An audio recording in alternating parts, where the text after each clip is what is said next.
So we said that measurements contain three important parts. First is a sign. They're usually positive, but there are some measurements that are negative. The second part of a measurement is the actual number associated with it. We just got done in the previous video doing calculations and using our skills of significant figures with regards to numbers with measurements. Now we're going to focus on the third part of a measurement, which is the unit that is associated with it.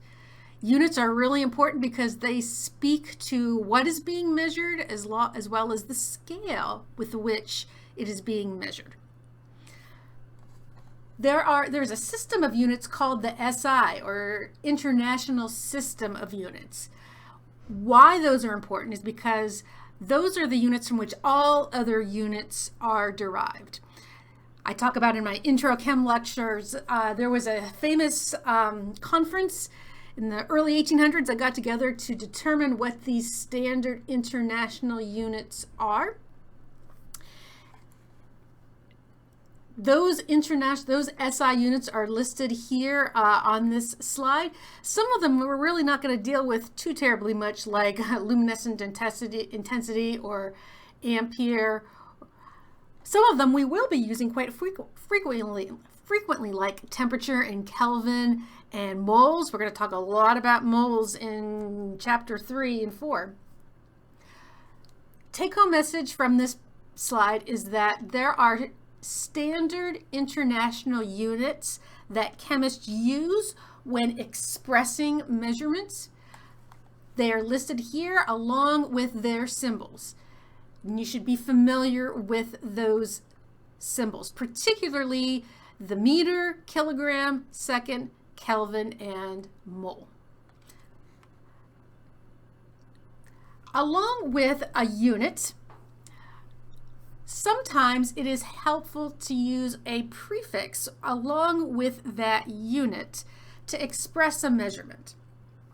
Sometimes scientists have to make measurements that are really big or really small.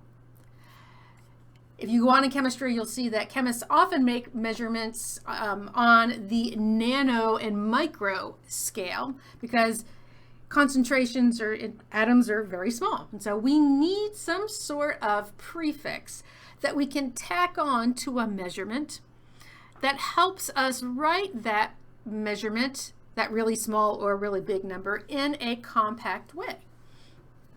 So we can take that definition of a prefix along with the system of scientific notation to write numbers in a compact way. And so this is a list of the Greek prefixes along with their meaning and abbreviation and definitions. This is from your MindTap textbook. You know, there are some that are going to be more frequently used in chemistry than others, like milli and micro. But the ones that you need to memorize are the ones that I have reminded here with a star, because you will not be given those for quizzes or exams. You need to memorize them.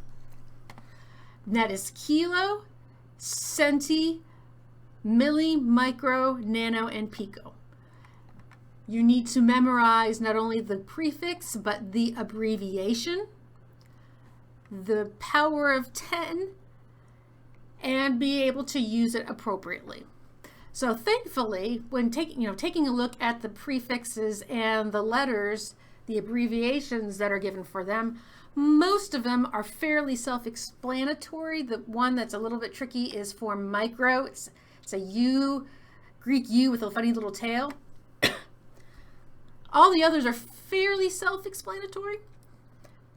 That's the first part. Second part is to be able to use the power of 10 that is associated with that Greek prefix properly. And if you don't remember anything else from this lecture, please know that that power of 10 that's specified here goes on the base unit, or the unit in common. So that means, for example, that 1 milli whatever you're measuring, in this case millimeter, is 10 to the negative 3 meters. that 10 to the negative 3 came from the definition of milli.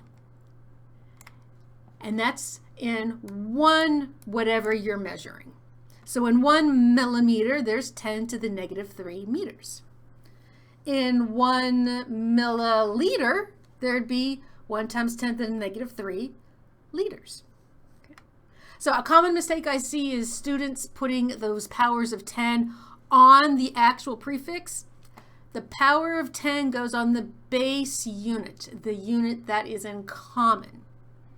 And it's always in terms of 1 of whatever you are measuring. So those are the Greek prefixes. Make sure that you memorize the ones that I have starred here. Let's talk a little bit more about units with regards to temperature. There are 3 temperature scales that you need to be familiar with. The ones that we're going to use most frequently in this course is going to be Celsius and Kelvin. Kelvin, of course, being the standard international unit of temperature. We're going to talk more about Kelvin when we get to gas laws, but the reason why Kelvin is used as the standard international unit is because that's how scientists define absolute zero, or the lowest temperature possible where there is no molecular motion. Okay? Each of these scales are related to each other mathematically. So if I give you a temperature in Kelvin, you can convert it to Celsius and vice versa. And those conversion equations are down here. And yes, you do need to memorize those. Like I said, the ones that you'll use most frequently are the Celsius and Kelvin conversion, but you do need to know all 3 equations and be able to convert from one temperature scale to another. Finally, let's talk about derived units, or units that come about because of a mathematical operation, primarily multiplication and division of measurements. So for example, if I was to determine the volume of a cube, I needed to multiply length with height. If each of those measurements were in meters, the volume measurement, since I multiplied those units of meters, would be meters cubed, because I multiplied those. Okay.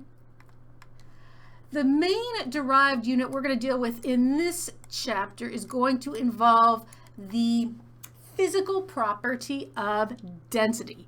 Density is the mass ratio volume of a substance.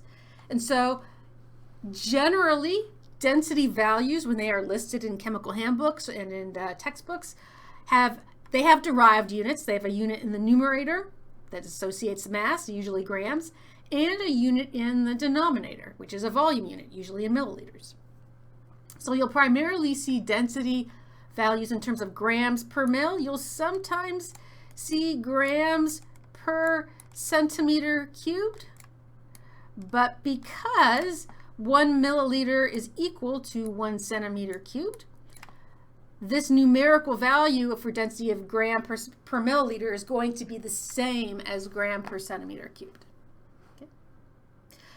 So you should feel comfortable being able to see units that are derived from mathematical operations.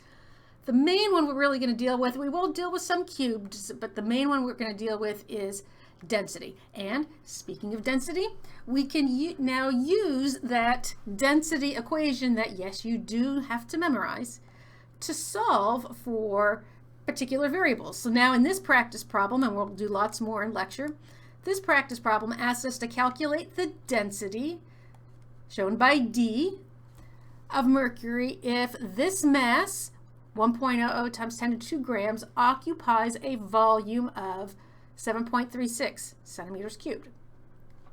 So according to my density equation, density is equal to mass divided by volume. So when I do that problem, I make sure that when I write it down, I write down not only my number, but the unit associated with each measurement. So I have 1.00 times 10 to the 2 grams divided by 7.36 centimeters cubed. That's going to give me a unit of gram per centimeter cubed. So I'm going to write that unit down, and that should make me feel comfortable. I should feel confident that I've set the problem up correctly because I'm getting an answer in a unit that's associated with density. And so when you put that in your calculator, which I'm going to do right now, 1 times 10 to the 2 divided by 7.36, I report my answer to a total of 3 significant figures because I'm dividing. I have 3 up here in the numerator, 3 in the denominator, so my final answer should have 3 sig figs. And out of my calculator, I have 13.58, but I only need 3 sig figs, so I have 13 points. That next digit's a 5, but next door is an 8, so I have to round up to 13.6 grams per centimeter cubed. So you should feel comfortable using the density equation to solve not only for density, but also to rearrange this equation to solve for mass and volume. And you should feel comfortable being able to report the answer of that calculation with the proper number of sig figs.